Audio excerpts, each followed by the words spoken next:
Municipality ఎన్నికల్లో కాంగ్రెస్ జోరు కొనసాగుతోంది. 116 మున్సిపాలిటీల్లో 90 స్థానాలను కాంగ్రెస్ కైవసం చేసుకుంది. బీఆర్ఎస్ 12 మున్సిపాలిటీలకే పరిమితమైంది. 12 మున్సిపాలిటీల్లో హంగొచ్చింది. నారాయణపేట మున్సిపాలిటీలో బీజేపీ, భైన్సాలో ఎంఐఎం గెలిచాయి. మున్సిపాలిటీ ఎన్నికల్లో కాంగ్రెస్ హవా కొనసాగుతూ ఉంది.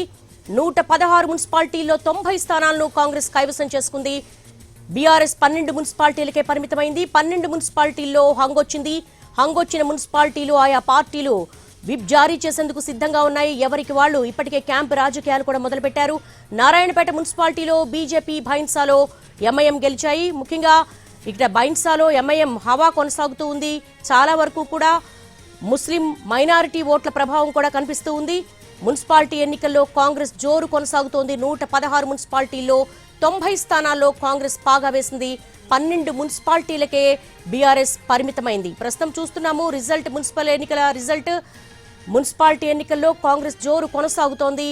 అభివృద్ధి మంత్రానికే జనం ఓట్లేశారు. పట్టణ ఓటర్లు 116 మున్సిపాలిటీల్లో దాదాపు 90 స్థానాలను కాంగ్రెస్ కైవసం చేసుకుంది. బీఆర్ఎస్ 12 మున్సిపాలిటీలకే పరిమితమైంది. సహజంగానే ప్రో ఇంకంబెన్సీ ఉంటుంది. ప్రభుత్వం అధికారంలో ఉన్నప్పుడు అధికార పార్టీ వైపే పట్టణ ప్రజలు మొగ్గు చూపే అవకాశాలు ఎక్కువగా ఉంటాయి.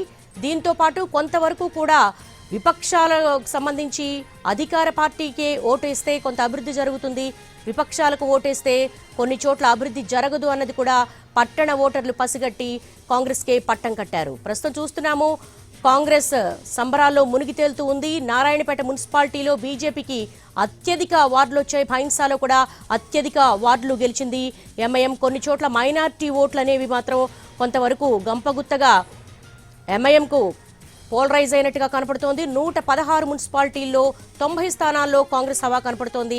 12 మున్సిపాలిటీలకే బీఆర్ఎస్ పరిమితమైంది.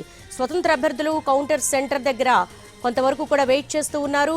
క్యాంపులకు తరలించేందుకు స్వతంత్ర అభ్యర్థుల్ని బీఆర్ఎస్ ఇటు కాంగ్రెస్ నాయకులు యత్నం చేస్తూ ఉన్నారు. ఇప్పటికే నిన్న సాయంత్రమే ఎగ్జిట్ పోల్స్ ఎప్పుడైతే వచ్చాయో క్యాంపు రాజకీయాలు మొదలైపోయాయి. ఇటు బీఆర్ఎస్ ప్రత్యేకమైనటువంటి వాహనాలను ఏర్పాటు చేసి వాళ్లకు ప్రత్యేకమైన బసను ఏర్పాటు చేసింది. ఇటు కాంగ్రెస్ కూడా కొంతవరకు క్యాంపు రాజకీయాలకు దిగింది.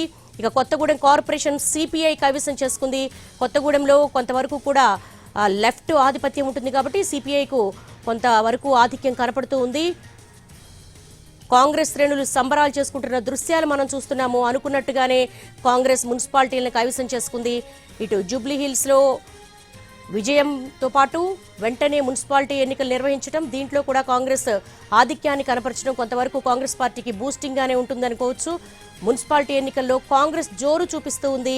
116 మున్సిపాలిటీల్లో 90 స్థానాల్లో కాంగ్రెస్ పాగా వేసింది. కొన్ని చోట్ల చూసుకుంటే కొంతవరకు మంత్రులు ప్రాతినిధ్యం వహించినటువంటి మంత్రులు ఇన్ఛార్జీలుగా ఉన్నటువంటి మున్సిపాలిటీల్లో కొంతవరకు కాంగ్రెస్ హవా ఖచ్చితంగా కనపడుతూ ఉంది.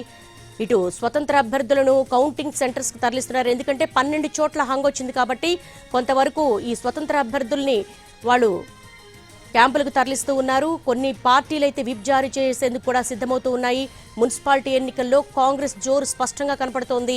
బీఆర్ఎస్ పోటాపోటీగా హరీష్ రావు అలాగే కేటీఆర్ వంటి నేతలు కూడా లాస్ట్ మినిట్లో రంగంలోకి దిగి పెద్ద ఎత్తున క్యాంపెయిన్ చేసినప్పటికీ కూడా బీఆర్ఎస్ 12 మున్సిపాలిటీలకే పరిమితమైనటువంటి సందర్భం కనపడుతోంది. బీజేపీ కూడా తాము గట్టి ప్రత్యామ్నాయం కావాలి, నెంబర్ 2 స్థానానికి వస్తామని చాలా ధీమాగా చెప్పిన క్రమంలో బీజేపీ కూడా కొన్ని ప్రాంతాల్లో తమ హవా కొనసాగించినప్పటికీ కూడా కొన్ని ప్రాంతాలు ఓవరాల్గా చూసుకుంటే 2వ స్థానానికి కూడా చేరువ కాలేకపోయింది.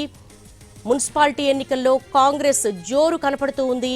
అత్యధిక మున్సిపాలిటీలను కైవసం చేసుకుంది. 90 స్థానాల్లో కాంగ్రెస్ అన్నట్టుగానే పాగా వేసింది. 12 మున్సిపాలిటీలకు పరిమితమైంది బీఆర్ఎస్.